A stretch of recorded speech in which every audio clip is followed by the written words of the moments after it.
je ne peux m'imaginer.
Je ne peux m'imaginer ce que ce sera quand je marcherai juste à tes côtés. Je ne peux m'imaginer ce que mes yeux verront lorsque ton visage sera devant moi. Je ne peux m'imaginer. Je ne peux m'imaginer.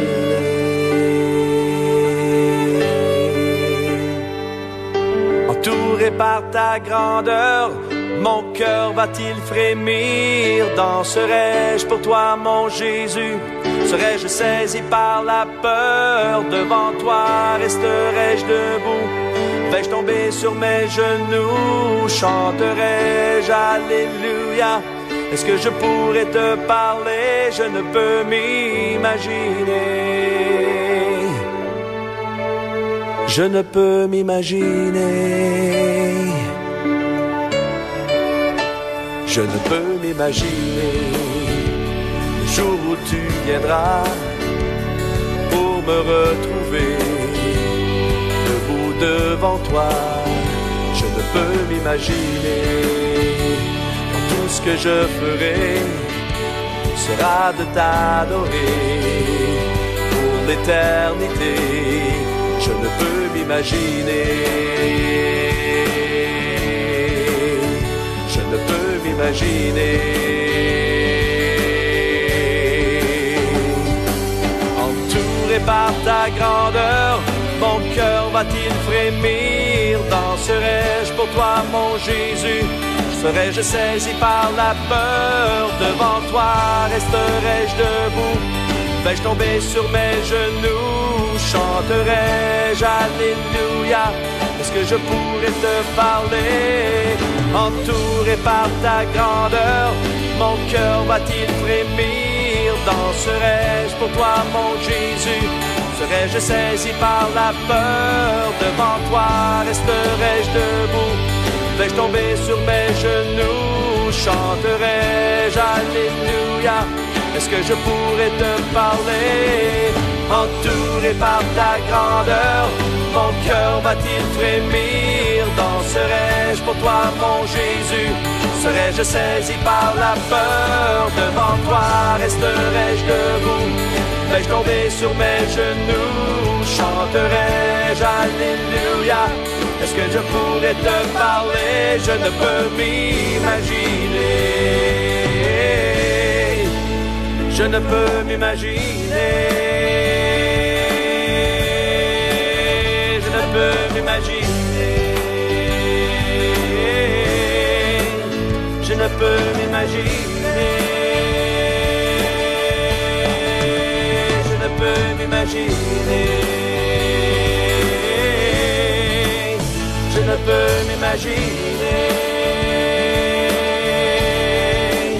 Je ne peux m'imaginer. Je ne peux m'imaginer.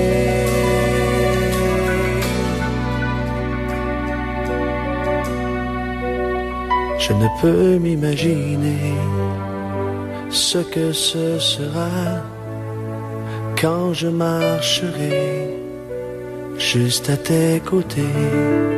Je ne peux m'imaginer.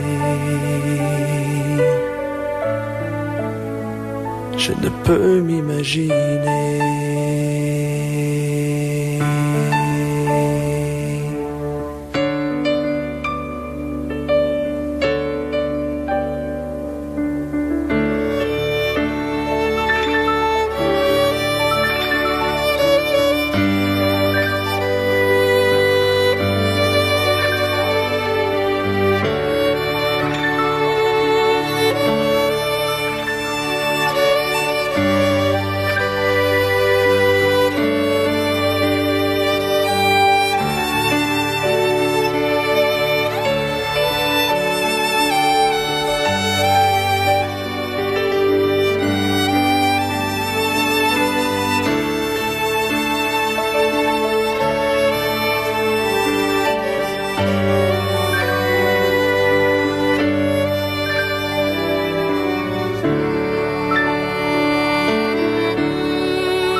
Je ne peux m'imaginer ce que ce sera quand je marcherai juste à tes côtés.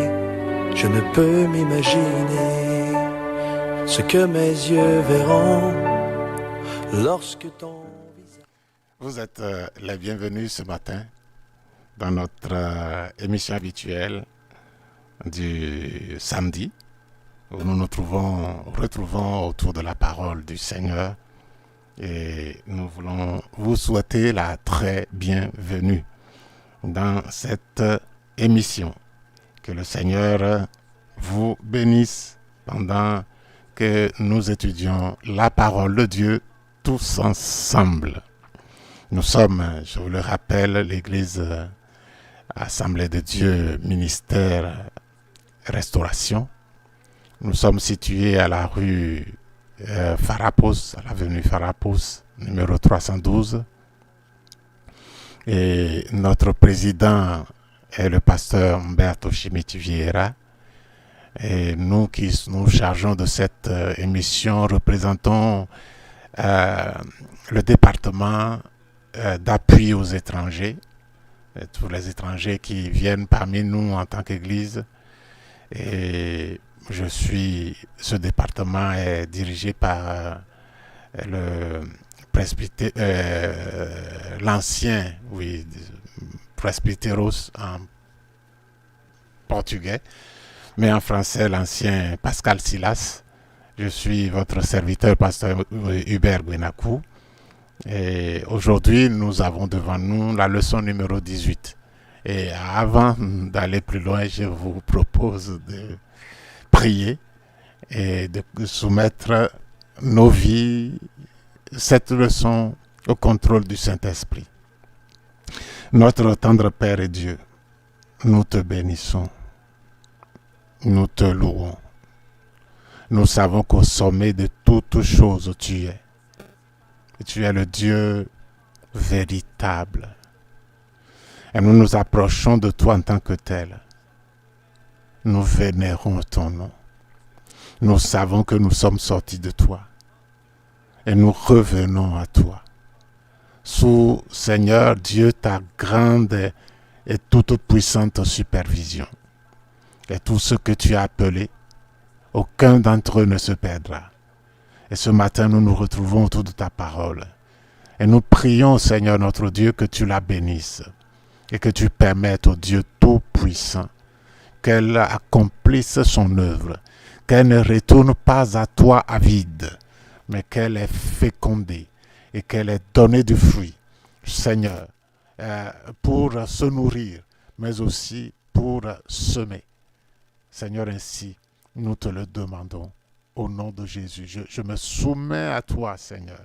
Je me soumets à toi. Tous les hommes sont, Seigneur, visibles. Tu lis, même dans les molécules, dans les atomes qui constituent notre corps et notre âme, notre esprit. Parce que c'est toi qui nous as fait. Et tu connais combien faibles nous sommes. Et je ne veux compter sur rien, absolument rien qui soit en moi. Mais je lève mes regards vers toi. Et je te demande ton aide.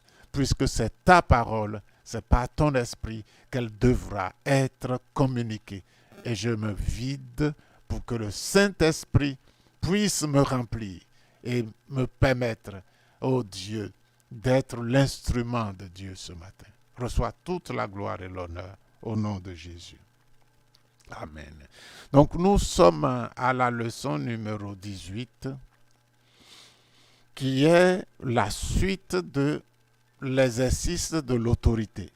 On a vu l'exercice de l'autorité la dernière fois, la partie 1, et aujourd'hui nous voyons la partie 2 qui va concerner l'autorité, comment nous devons exercer l'autorité sur notre maison, l'autorité sur l'ennemi, et puis l'autorité, troisièmement, comment nous pouvons pratiquement l'exercer. C'est ce que nous allons voir aujourd'hui dans cette leçon qui s'intitule « Exerce l'autorité ». Donc nous allons voir l'introduction, faire les lectures. Voilà, la lecture de base, le verset de base dit ceci dans Luc chapitre 10, verset 19, dit « Voici, je vous ai donné le pouvoir de marcher sur les serpents, sur les scorpions et sur toute la puissance de l'ennemi, et rien ne pourra vous nuire. » Rien ne pourra vous nuire. Voilà ce que Dieu nous dit à l'entrée de cette leçon. Il nous a donné l'autorité. Cette autorité est celle que tous les croyants, ceux qui croient en Jésus-Christ, exercent et doivent exercer. Ceux qui ont donné leur vie à Jésus. Nous allons voir quelques lectures. La lecture en classe. Voilà, la lecture en classe. Nous voyons le premier passage qui est tiré de 1 Corinthiens chapitre 11, le verset 10, 14 et 15. C'est pourquoi la femme, à cause des anges, doit avoir sur la tête une marque de l'autorité dont elle dépend. La nature elle-même ne nous enseigne-t-elle pas que c'est une honte pour l'homme de porter de longs cheveux, mais que c'est une gloire pour la femme d'en porter, parce que la chevelure lui a été donnée comme voile. Voilà ce que nous pouvons lire au premier passage.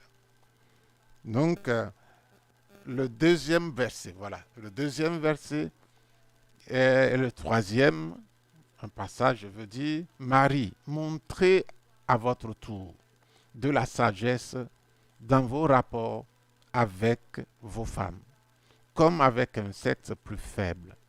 Honorez-les, comme devant aussi hériter avec vous de la grâce de la vie. Qu'il en soit ainsi, afin que rien ne vienne faire obstacle à vos prières. Le deuxième passage sur ce slide, sur cette interface, c'est à cause de votre incrédulité, leur dit Jésus.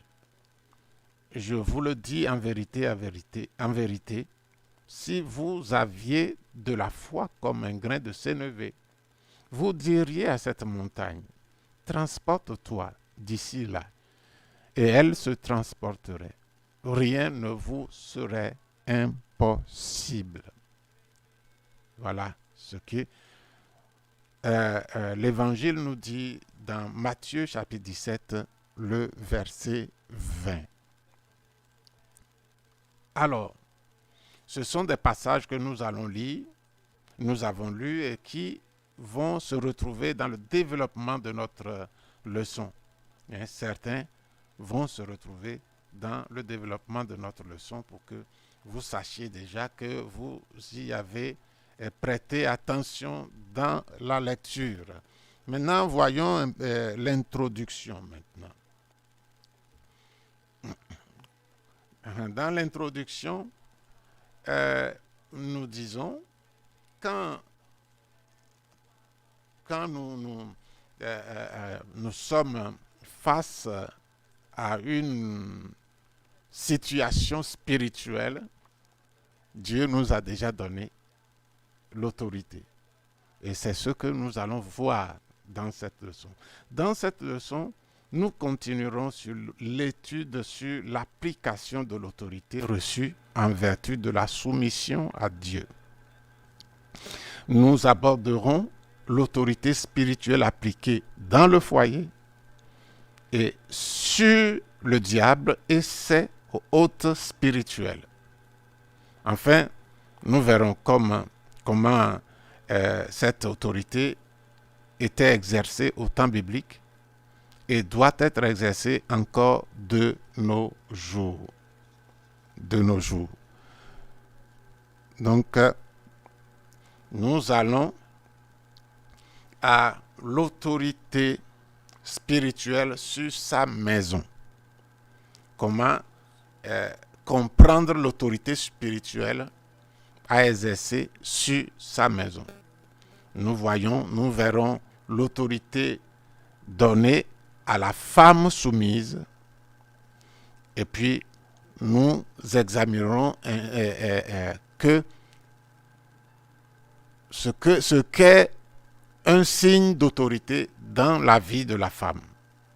Dans la vie de la femme. Nous verrons que l'autorité spirituelle a un signe dans la vie de la femme. Donc, nous continuons. Ici, nous sommes en train de parler de l'autorité spirituelle, l'exercice de l'autorité spirituelle.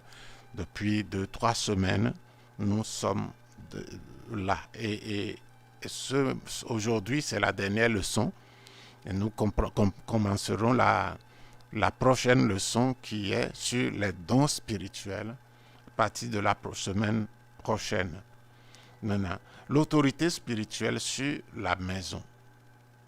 Vous qui m'écoutez, vous avez une maison et le diable est acharné.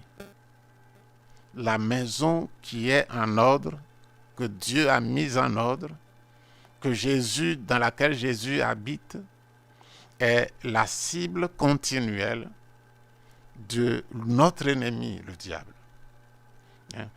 Et donc, nous devons savoir certaines choses.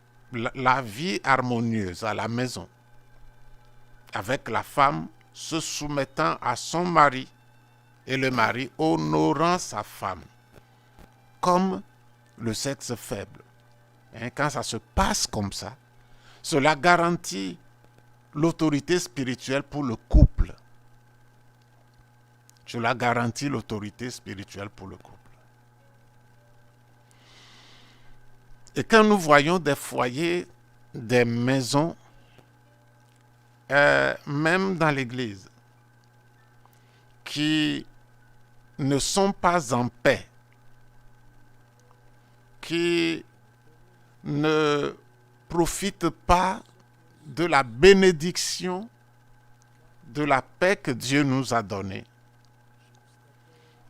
Et étant donné que notre maison est constituée d'un frère que vous êtes et ou d'une sœur que vous êtes, et que vos enfants nés de cette union sont sous ce parapluie spirituel que vous constituez, ou que un membre de la famille est avec Christ, la Bible dit en ce moment que ce membre sanctifie la famille, en attendant que nous venions, les autres membres viennent à connaître Christ par son témoignage et effectivement par l'exercice de son autorité spirituelle.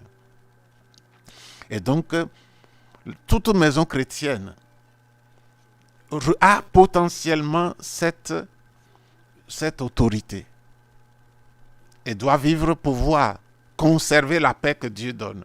Quand il y a des problèmes dans un foyer, c'est que l'autorité manque quelque part.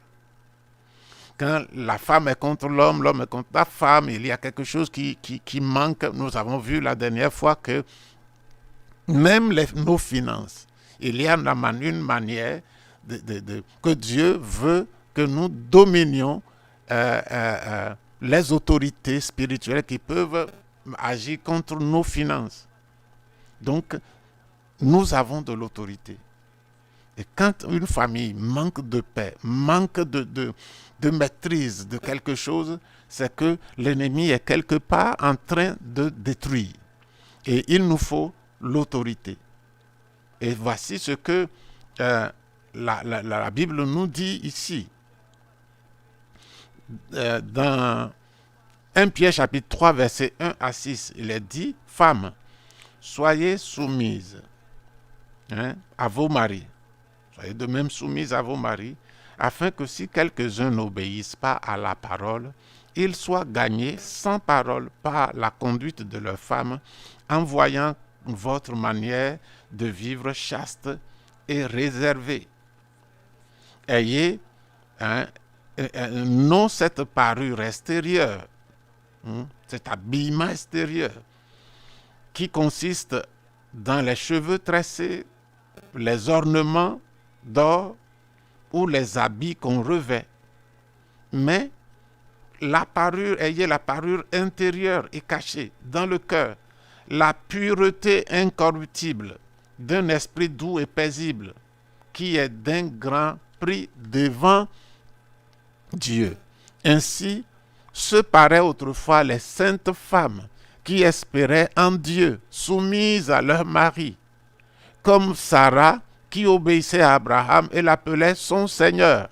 C'est d'elle que vous êtes devenues les filles, en faisant ce qui est bien, sans vous laisser troubler par aucune crainte.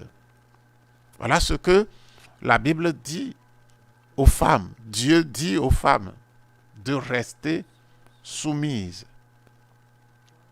La soumission, que ce soit pour la femme, que ce soit pour l'homme, est la clé de l'autorité spirituelle. La soumission est la clé de l'autorité spirituelle. Et Dieu demande à la femme d'être soumise. Et nous avons vu ici que même dans les couples où l'homme n'est pas converti et que la femme seule est convertie, Dieu montre à la femme comment elle doit faire pour gagner le combat spirituel et amener son mari à la conversion à Christ. Et c'est une manière qui réussit toujours parce que Dieu connaît l'homme et Dieu veut que ce soit ainsi. Et donc, l'homme aussi, parlant à la femme, l'homme aussi, Dieu lui parle par le même passage en disant que c'est quand nous aurons une conduite qui honore Dieu dans l'obéissance de la parole de Dieu que l'autre conjoint qui n'est pas converti sera gagné. Dieu fait cette promesse dans les couples où un des conjoints n'est pas converti. La parole de Dieu ici confirme clairement la promesse aux femmes qui sont soumises à leur mari, qui abandonnent les bijoux, les vêtements de vanité, et qui passent leur temps plutôt à rechercher la communion avec Dieu, la sainteté à l'intérieur, et qui jaillit sur les comportements comme une femme de Dieu. C'est sur cet aspect que la femme qui veut avoir l'autorité spirituelle pour gagner le combat auquel nous sommes soumis de la part de l'ennemi chaque jour. Et ainsi, quand la femme se prête à cela, se livre à Dieu, dans sa vie, il ne sera plus troublé par aucune crainte.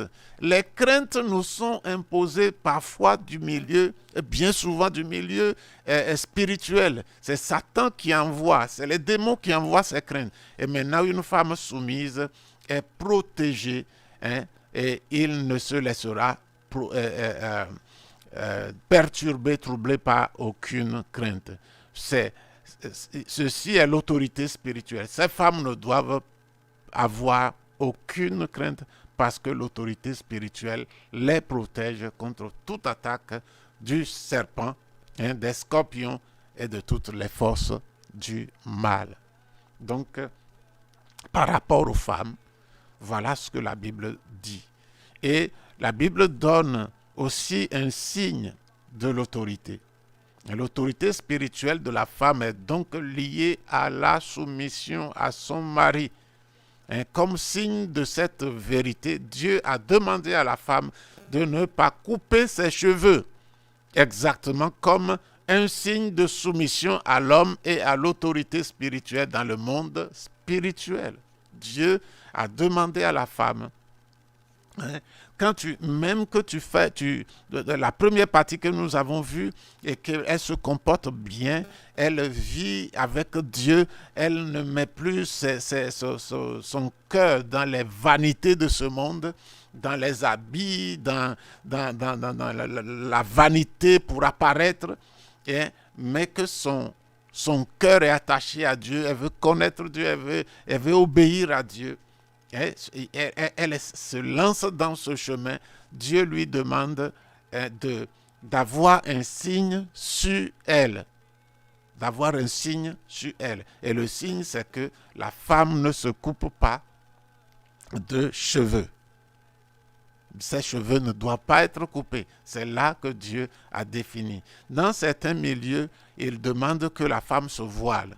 Mais quand on regarde bien le test, soit on fait les deux, ou soit on remonte à l'origine. À l'origine, il n'y avait pas de voile, mais les cheveux, Dieu a naturellement donné les cheveux à la femme pour voile. Et on dira que même des femmes qui sont de ma couleur, et qui nécessairement ont des cheveux crépus, comment elles vont faire? La Bible dit que les cheveux ne doivent pas être coupés. C'est ce que la Bible dit. Même si tu ne l'as jamais coupé, que c'est petit, c'est la taille courte comme mes cheveux ou les miens, vous êtes dans la ligne de l'obéissance à Dieu. Donc, c'est ce qui est écrit qui nous protège.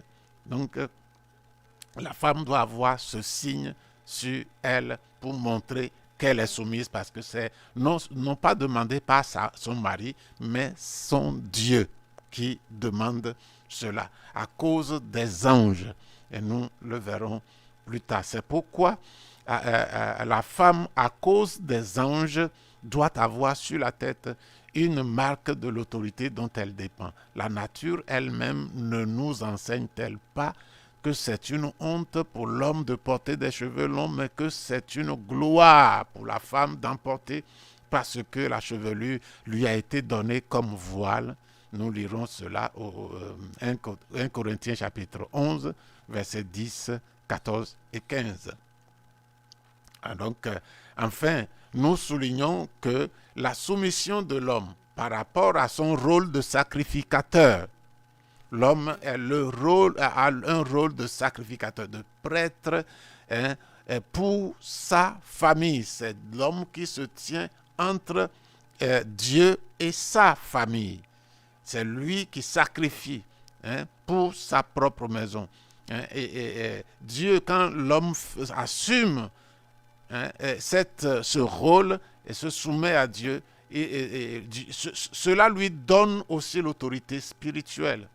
Cependant, s'il ne respecte pas ses propres obligations, cela causera la perte de son autorité en tant que prêtre et ses prières seront entravées. C'est pourquoi il est écrit ici, Marie, montrez à votre tour de la sagesse dans vos rapports avec vos femmes, comme avec un sexe plus faible. Honorez-les comme devant aussi hériter avec vous de la grâce de la vie. Qu'il en soit ainsi afin que rien ne vienne faire obstacle à vos prières. Qu'est-ce qui peut faire obstacle à vos prières? C'est l'ennemi, c'est ce que vous avez quitté, vous avez laissé un vide à l'ennemi, un vide dû à votre insoumission à l'ordre de Dieu. Et l'ennemi pénètre. Qu'est-ce qui fait que l'ennemi a la place? C'est quand nous faillissons, quand nous laissons, nous abandonnons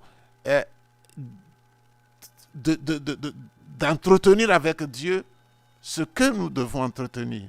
Nous abandonnons la soumission, nous abandonnons l'obéissance, alors nous laissons la place, la porte ouverte à l'ennemi. Vous savez, c'est un monde spirituel où si ce n'est pas Dieu qui agit, si nous permettons à Dieu d'agir, l'ennemi ne va pas agir. Mais si nous ne permettons pas à Dieu de fermer les portes, l'ennemi va trouver les portes ouvertes et nous sommes en train ainsi de donner de l'espace, de donner la place à l'ennemi, puisqu'il n'y a pas de vide dans ce milieu spirituel. Comme on dit que la nature a horreur du vide, là aussi, quand nous laissons le vide dans un domaine de notre vie et que nous ne le remplissons pas devant Dieu et par notre obéissance, ce vide nous causera que l'ennemi va y trouver de la place pour nous déranger. Donc, quand nous ne faisons pas notre sacrificature, nous ne faisons pas bien notre travail de sacrificateur pour la famille, nous sommes en train de laisser du vide et l'ennemi va entrer et va détruire. Et quand il s'installe, il est difficile de le déloger, bien que ce soit possible, et ça va nous faire perdre du temps. Ça va nous faire perdre du temps. Donc, voilà, nous devons, dans le domaine de la famille, la femme doit à l'autorité, mais avant que l'autorité soit la sienne, elle doit obéir à son mari et se soumettre, la soumission à son autorité, parce que Dieu a défini son mari comme son autorité.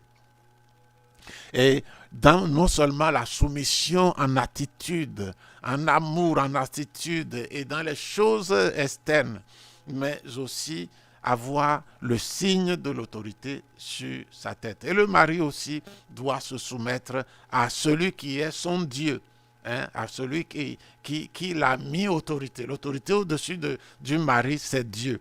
Et donc, pour que dans son travail de sacrificateur, la prière fait une grande partie, constitue une grande partie du travail du mari comme sacrificateur. Il priera continuellement pour sa maison, parce que du moment où lui et sa femme sont devenus une seule chair, et les enfants sont sanctifiés par la sanctification qu'ils reçoivent. Où ils ont reçu. Donc, quand il ne fait pas, il faillit à son travail, son domaine de prière est le premier attaqué, afin que rien ne vienne faire obstacle à vos prières. Si tu ne fais pas bien, quelque chose va venir faire obstacle à vos prières. Si c'est quelque chose qui vient faire obstacle à vos prières, c'est certainement du domaine du diable.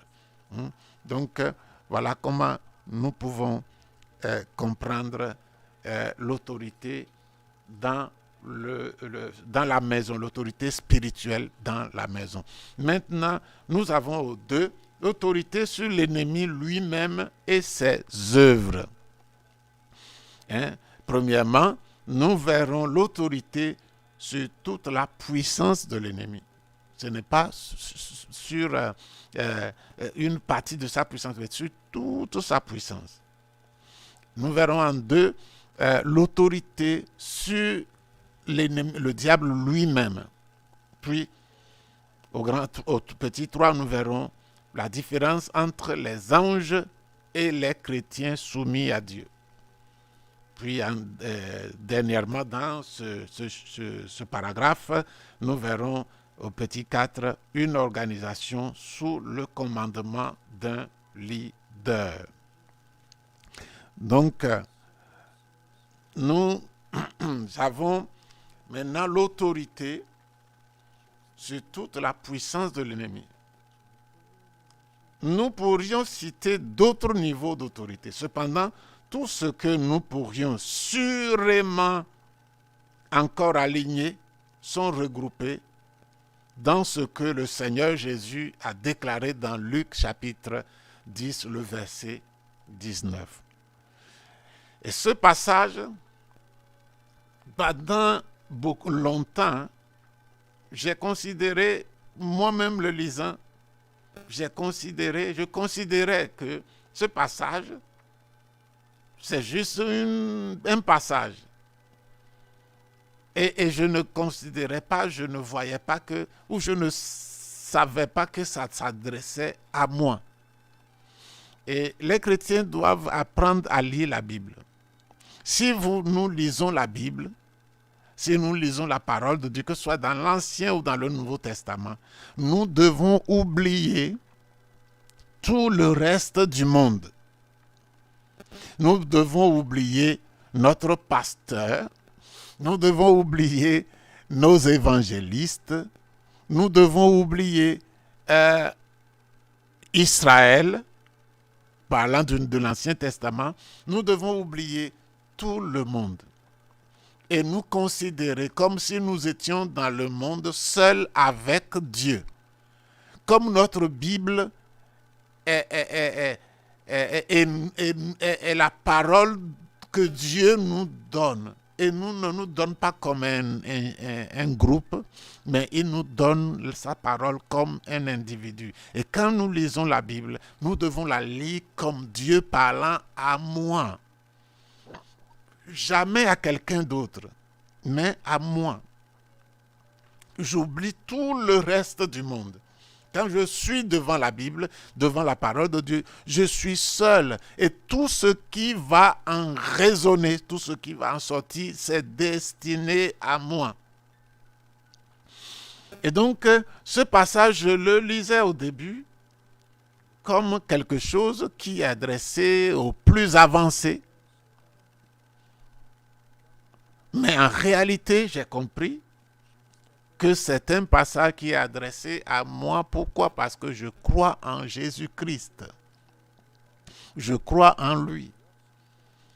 Je crois qu'il est mon Seigneur. Je crois qu'il est mort pour moi. Je lui ai donné ma vie et je marche avec lui. Et ce n'est pas par mes œuvres, mais c'est lui qui m'a choisi. Et il a tout accompli pour moi. Et j'accepte ce qu'il a fait. Tout ce qu'il a fait pour moi, je l'accepte par la foi et je me donne à lui. Je cesse de marcher par mes propres efforts, par mes propres pensées, par mes propres,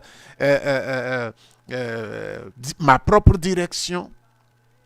Je le laisse diriger ma vie. Et l'élément, la chose qu'il va prendre, premièrement, vous m'apprendre à marcher avec lui, c'est sa parole. Puis viendront d'autres moyens, comment le Saint-Esprit dirige, comment le Saint-Esprit nous parle, comment Dieu nous entretient par des songes, par la voix de Dieu, par l'inspiration intérieure. Mais la parole premièrement, et nous devons apprendre à la recevoir comme la parole de Dieu. Donc Jésus dit, voici, je vous ai donné le pouvoir de marcher sur les serpents et sur les scorpions et sur toute la puissance de l'ennemi, et rien ne pourra vous nuire. Alléluia. Il a donné à tous les croyants, à tous ceux qui lui ont donné leur vie, il a donné cette puissance. Voilà une promesse large, générale, sans restriction. De même que la promesse reçue par Abraham en récompense à sa décision de soumission totale à Dieu. Dieu lui a dit, je bénirai ceux qui te béniront et je maudirai ceux qui te maudiront. Et toutes les familles de la terre seront bénies en toi. Il le dit dans Genèse chapitre 12, le verset 3. La bénédiction de la puissance est garantie quand Dieu la promet. Quand Dieu promet une chose, comme il a promis dans Luc 10, 19, c'est garanti. Comme il a promis à Abraham, c'est garanti. Tout ce que Dieu qui sort de la bouche de Dieu envers toi, par sa parole, c'est une garantie. Et c'est pourquoi nous avons besoin de recevoir cette parole par la foi. En disant, c'est dit par Dieu, alors j'y crois. Tout ce que Dieu nous dit. C'est pourquoi je disais tout à l'heure que la parole de Dieu, c'est un message directement adressé à moi, pas à quelqu'un d'autre. À toi, pas à quelqu'un d'autre. Et Dieu nous encourage à recevoir par la foi. Si c'était pour quelqu'un d'autre à côté, pour quelqu'un d'autre à côté, ça ne nous engage pas, mais parce que c'est pour nous, ça nous engage et nous dit que quand nous le recevons par la foi, nous le verrons s'accomplir. Ce qu'il a dit, le temps qu'il a utilisé, il a utilisé le passé, c'est que c'est déjà passé. S'il a utilisé le présent, c'est que c'est présent. S'il a utilisé le futur, c'est qu'il s'apprête à le faire. Et nous devons croire selon le temps qu'il utilise dans sa parole. La bénédiction sera manifestée. Dieu les garantit. Dieu a garanti à Abraham qu'aucune malédiction n'aurait d'effet sur lui. Le seul effet de la malédiction sur Abraham serait la malédiction sur quelqu'un qui a émis une malédiction à son endroit. Qu'est-ce que ça veut dire? Il dit que quand quelqu'un va maudire Abraham, Dieu va envoyer la malédiction, non sur Abraham, mais sur celui qui l'a maudit. N'est-ce pas intéressant? N'est-ce pas glorieux? N'est-ce pas une chose magnifique que de voir Dieu s'occuper de nous ainsi parce que nous sommes soumis à sa parole. Maintenant, ce n'est pas seulement l'autorité sur la puissance de l'ennemi, mais l'autorité nous a donné l'autorité sur l'ennemi lui-même. La bénédiction de l'autorité spirituelle est encore plus grande que celle à laquelle la plupart des gens peuvent penser. Dieu ne nous promet pas seulement l'autorité spirituelle sur les œuvres du diable, mais le Seigneur nous promet aussi l'autorité sur le diable lui-même. Nous allons lire un passage pour en remarquer l'essence. dans le Jude, Jude n'a qu'un seul chapitre, verset 9, il est écrit: Or, l'archange Michel, lorsqu'il contestait avec le diable et lui disputait le corps de Moïse, n'osa porter contre lui aucun jugement injurieux, mais il dit que le Seigneur te réprime. L'archange Michel est l'un des plus grands dans le royaume de Dieu. C'est un chef. Certainement, il n'est pas le seul chef, mais il est parmi les plus grands, la hiérarchie la plus élevée. Mais quand il combattait pour enlever le corps de Moïse, Moïse est mort, mais personne ne sait où Dieu l'a enterré. Satan cherchait à rendre le corps de Moïse, où il est enterré, visible. Mais Dieu l'a empêché. Personne ne sait où Moïse est enterré.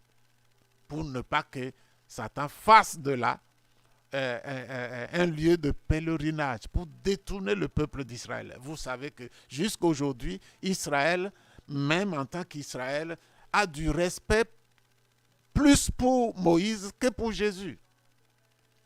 Mais Moïse les a dirigés pour seulement un temps. Et Dieu, connaissant l'homme et connaissant l'avenir, il a caché là où il a enterré. Et c'est l'archange Michel qui s'en était occupé pour enlever le corps de Moïse sous la tutelle de Satan.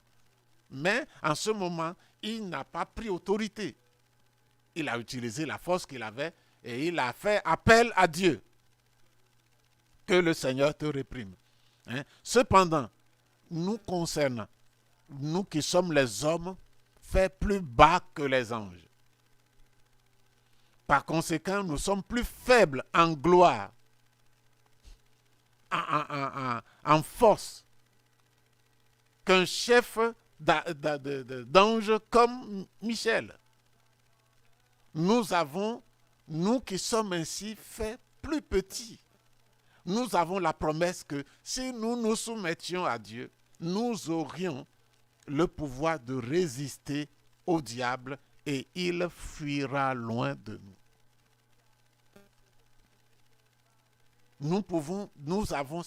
Dieu nous a donné cette autorité. Il a rendu cette autorité accessible à nous par notre soumission. Nous pouvons lui résister face à face. Remarquez la puissance de la soumission. Vous et moi portons le fardeau d'une chair. Notre chair est insoumise. Nous sommes attachés au corps de cette mort. Et nous vivons dans une énorme guerre contre notre nature humaine déchue. Ainsi, lorsque malgré tout cela, avec la grâce du Saint-Esprit, nous nous soumettons à Dieu, l'impact dans le monde spirituel est extraordinaire. Est extraordinaire. Dieu a fait des choses mystérieuses. Que toi et moi, petits comme nous sommes, imparfaits comme nous sommes, si nous nous soumettons à Dieu au travers de sa parole, nous aurons une telle puissance que même nous ne voyons pas chez l'archange Michel. Pour dire que nous ne voyons pas chez les anges. Si nous ne voyons pas cette puissance, cette autorité chez l'archange Michel, nous ne verrons pas non plus chez les anges plus bas que lui. Mais Dieu nous a rendu cette autorité accessible pour que non seulement nous détruisons les œuvres du diable, mais que nous puissions l'empêcher lui-même d'entrer dans de gagner cette confrontation qu'il aime engager avec nous. Ici, nous voyons une différence entre les anges et les chrétiens soumis à Dieu. Quand ce que Satan luttait avec Michel, c'était face à face. Hein. Toutefois, Satan s'attaque. Toutefois, lorsque Satan s'attaque à un chrétien qui est soumis à Dieu, il ne s'attaque pas à un homme ni à un archange, mais à l'autorité de Dieu lui-même, directement. C'est le Saint-Esprit lui-même qui est au contrôle de cette vie soumise. Quand nous nous soumettons à Dieu, le Saint-Esprit vient. Non seulement il habite en nous, mais il est avec nous. Jésus dit que quand le Consolateur sera venu, il sera en vous et il sera avec vous. Et c'est déjà venu. Et donc, quand nous sommes soumis à Dieu, nous sommes remplis du Saint-Esprit et couverts du Saint-Esprit. Et quand l'ennemi nous voit, il sait qui nous sommes. Il connaît que nous avons plus de puissance que les archanges. Parce que celui qui nous touche directement Dieu lui-même. Or, Dieu, le Saint-Esprit, est plus grand que les archanges. Et donc, Dieu, c'est un mystère. C'est un mystère. Et quelquefois, quand j'y réfléchis, je trouve une grande normalité. Les anges sont dans leur royaume. Et Satan, d'une manière, est interdit dans ce royaume. Ils ont des conflits parce qu'ils doivent, avec le monde des ténèbres, parce qu'ils doivent traverser les cieux pour venir sur la terre faire des missions. Et c'est là qu'il y a souvent, je crois, des confrontations.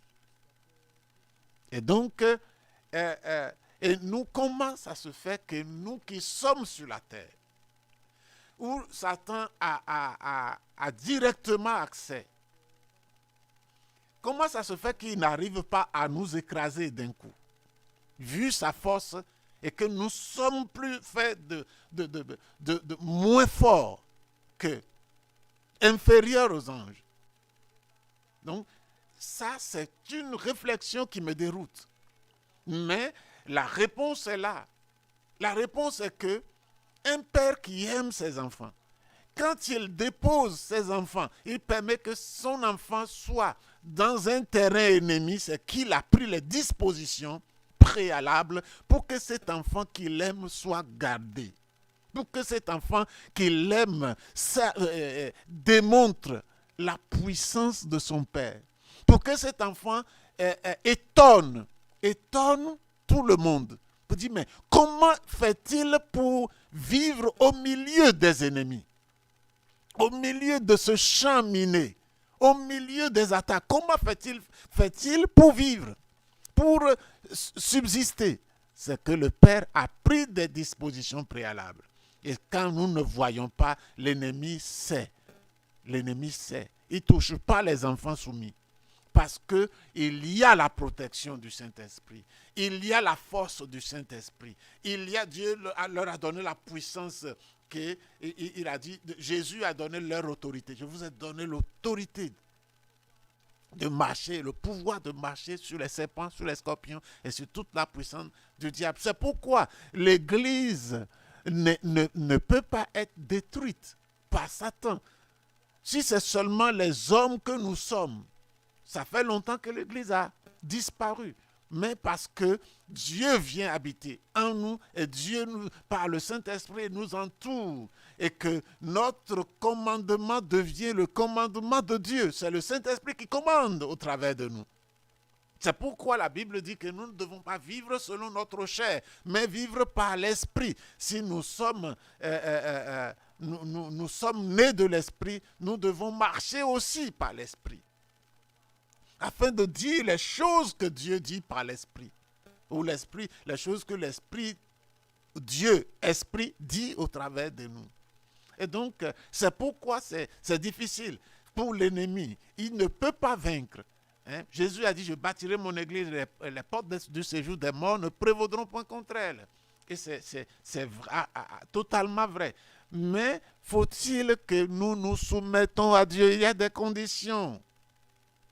Si nous trébuchons, c'est que nous ne remplissons pas les conditions. Mais Dieu dit qu'il y a des conditions. Alors, nous devons remplir ces conditions.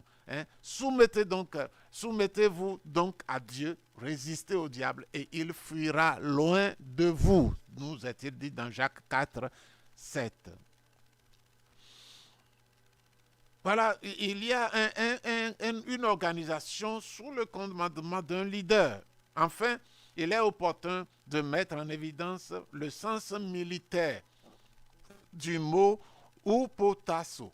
Upotasso, nous avons dit que c'est le mot qui signifie la vraie soumission en grec. Ça veut dire se soumettre soi-même. Cette expression est un terme militaire grec qui signifie organiser, c'est-à-dire rentrer dans l'organisation, organiser division, troupes dans une formation militaire sous le commandement d'un chef ou d'un leader. Et quand nous sommes soumis, nous rentrons dans les rangs de Dieu. Voilà ce que Dieu veut faire dans l'Église. Quand l'Église est soumise, dans la famille, quand la famille est soumise, dans la congrégation, quand la congrégation est soumise, Dieu veut l'organiser sous une forme militaire, sous le commandement d'un chef unique, afin de conquérir la grande victoire contre le diable et ses agents par notre arrivée triomphale au ciel. Donc, voilà ce que la Bible nous dit. Nous avons cette grâce infinie de faire partie de l'Église. Le défi est la soumission. Notre défi est la soumission. Et c'est ce défi que nous prions Dieu de nous aider à relever. Gloire à Jésus.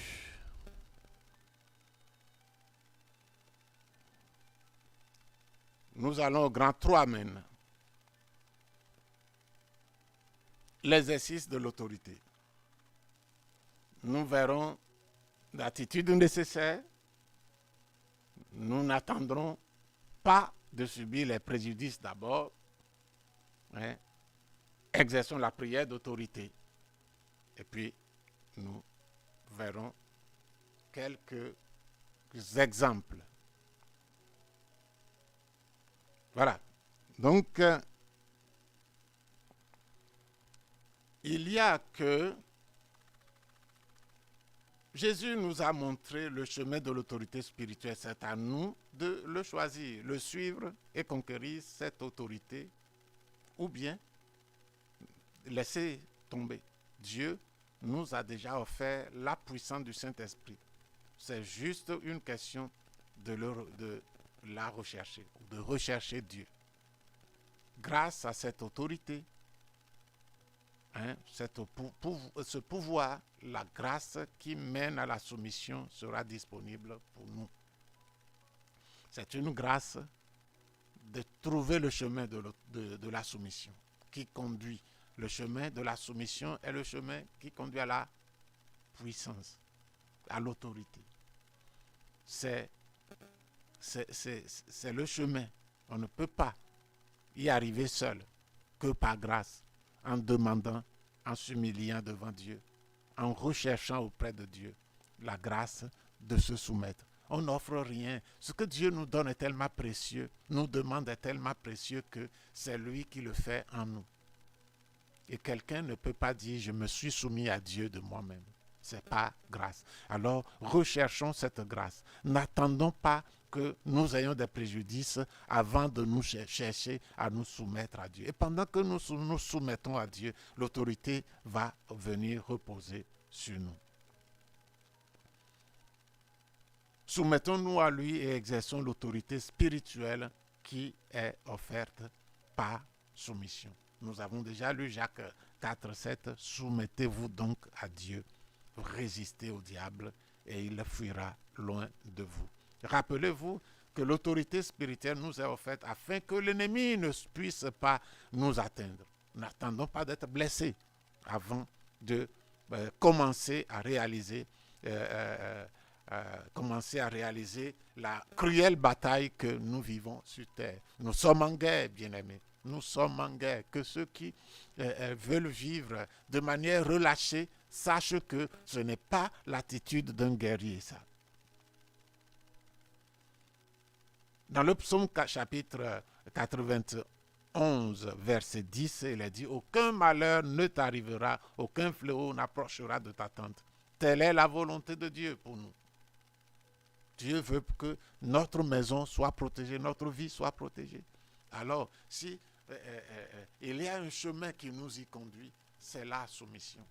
Puis quand nous sommes soumis, alors exerçons la prière d'autorité. Exercer la prière d'autorité. Il y a la prière dans laquelle nous demandons. Mais il y a la prière dans laquelle nous commandons ou nous ordonnons, étant revêtus de l'autorité de Dieu. La prière qui demande ou supplie est dirigée vers Dieu. Mais la prière d'autorité qui commande, qui ordonne, est dirigée contre les êtres maléfiques, les œuvres méchantes ou même commandant à des objets inanimés. Nous pouvons commander aux objets inanimés. Jésus nous a dit dans Matthieu chapitre 17 verset 20, « Je vous le dis en vérité, si vous aviez de la foi comme un grain de sénévé tout petit ou tout petit, vous diriez à cette montagne, transporte-toi d'ici là, et elle se transporterait. Rien ne vous serait impossible. » Il s'agit d'une montagne, une chose inanimée, mais premièrement sur les œuvres et sur la source de ces œuvres que sont Satan et son royaume. Rien ne pourra nous nuire. Et même quand nous arrivons dans des situations difficiles, nous pouvons ordonner à la situation de se débloquer. Et si nous avions la foi, parce que la Bible dit que rien n'est impossible à celui qui croit. Rien. C'est nous qui disons que rien n'est impossible à Dieu. Et nous trouvons cela normal parce qu'il est Dieu. Mais la Bible dit que rien ne vous sera impossible.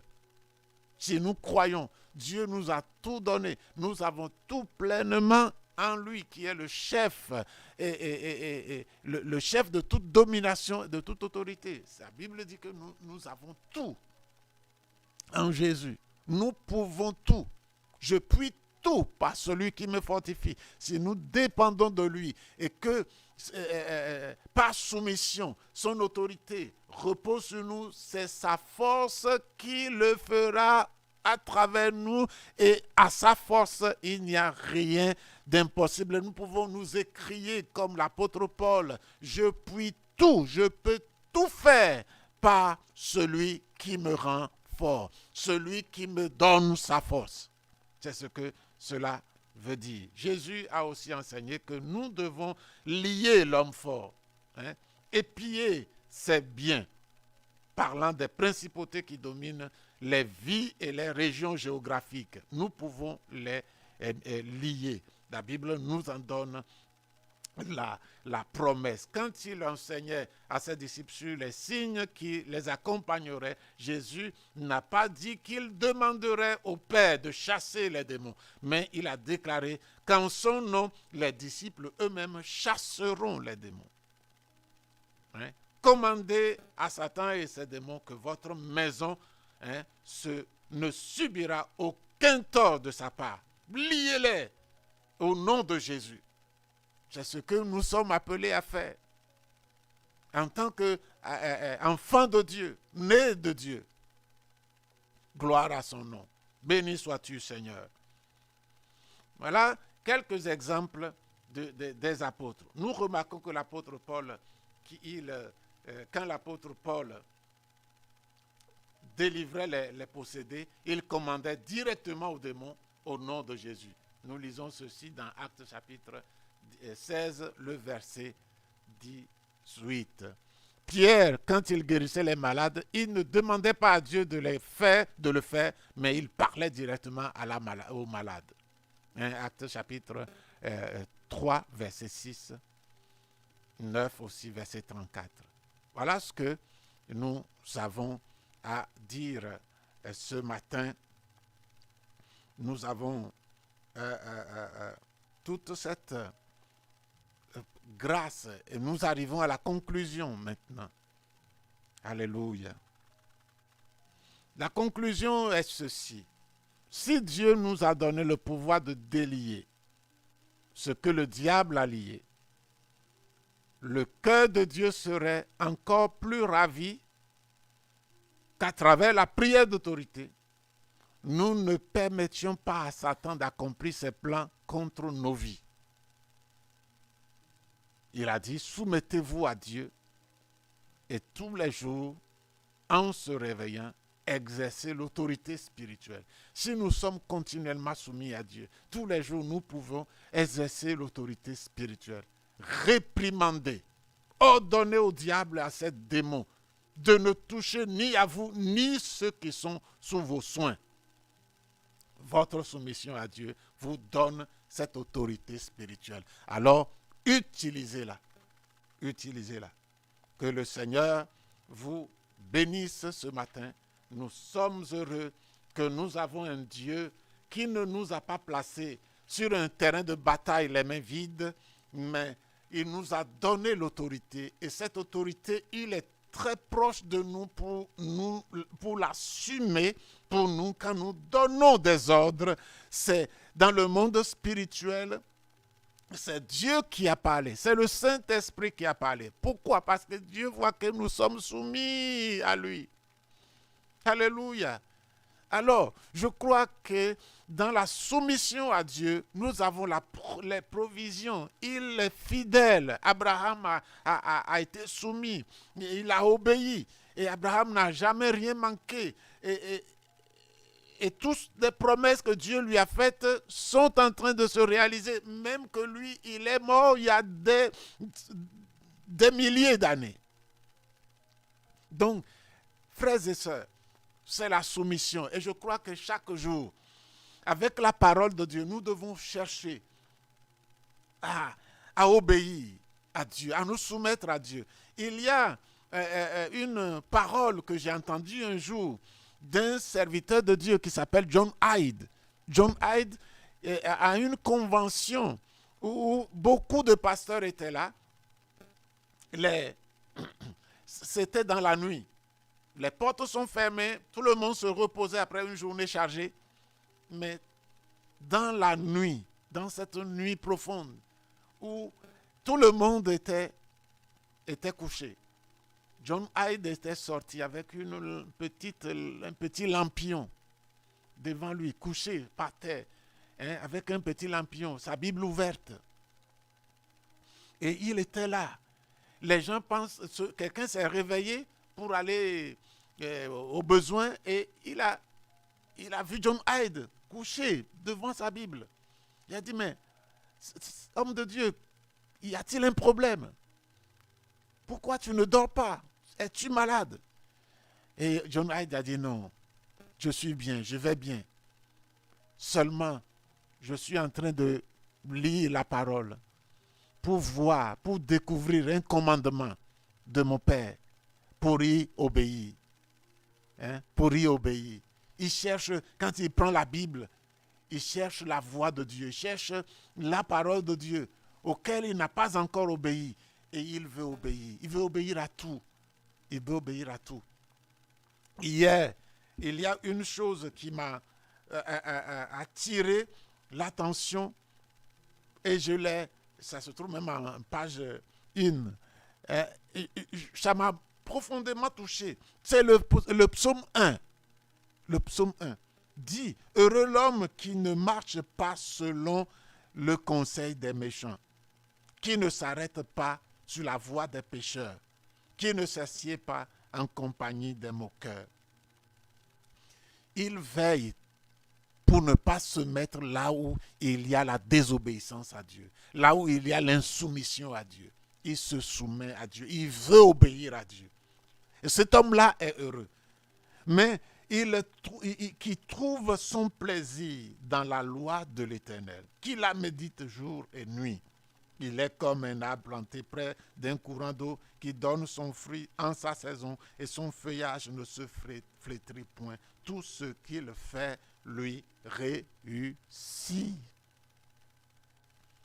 Veux-tu vivre cette vie comme un arbre planté près d'un courant d'eau? Moi, oui. Que le Seigneur vous bénisse. Notre Seigneur et notre Dieu, nous te bénissons, nous te rendons toute la gloire. Merveilleux Père. Alléluia. Tu es digne de recevoir nos louanges. Tu ne nous as pas laissés sur la terre pour que nous soyons détruits. Tu nous as laissés ici. Parce que toi-même, tu es venu vivre avec nous sur le champ de bataille pour nous préparer, pour nous éduquer à vivre la vie qu'on vit dans ton royaume déjà à partir d'ici. Ah Seigneur, aide-moi à me soumettre, aide mon frère à se soumettre, aide-moi, ma soeur, à aimer l'obéissance, Seigneur, à se soumettre à toi dans toutes tes paroles. Seigneur, ce n'est pas notre nature. Notre nature est rebelle, la chair est rebelle. C'est pourquoi nous demandons tout ton soutien, toute ta grâce. L'assistance continuelle du Saint-Esprit seul nous garantit que nous pouvons y arriver. Mais sans le Saint-Esprit, nous ne pouvons pas. Rien de ce que tu veux ne se trouve en moi. Tout ce que tu veux que je fasse me viendra de toi, nous viendra de toi pour que nous puissions être capables par le Saint-Esprit de l'accomplir. Père, nous nous mettons à ta disposition, nous nous livrons à toi. Bénis chacun de nous, conduis-nous à cette obéissance, afin de jouir de cette autorité formidable, de cette capacité de victoire continue que tu as installée en nous par la présence du Saint-Esprit en nous et avec nous, Seigneur. Reçois toute la gloire, tout l'honneur. Nous te disons merci, Père. Merci, Jésus. Merci, Jésus. Merci, Jésus. Tu es digne de recevoir la gloire. Merci, Père. Au nom de Jésus. Que le Seigneur vous bénisse et à la prochaine. Nous commencerons l'étude des dons spirituels le samedi à venir. Que Dieu vous garde.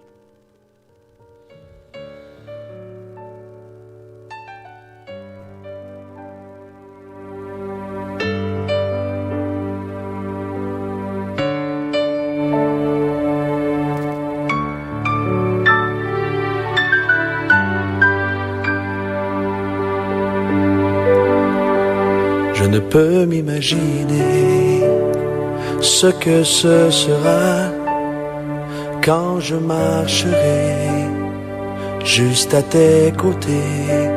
Je ne peux m'imaginer ce que mes yeux verront lorsque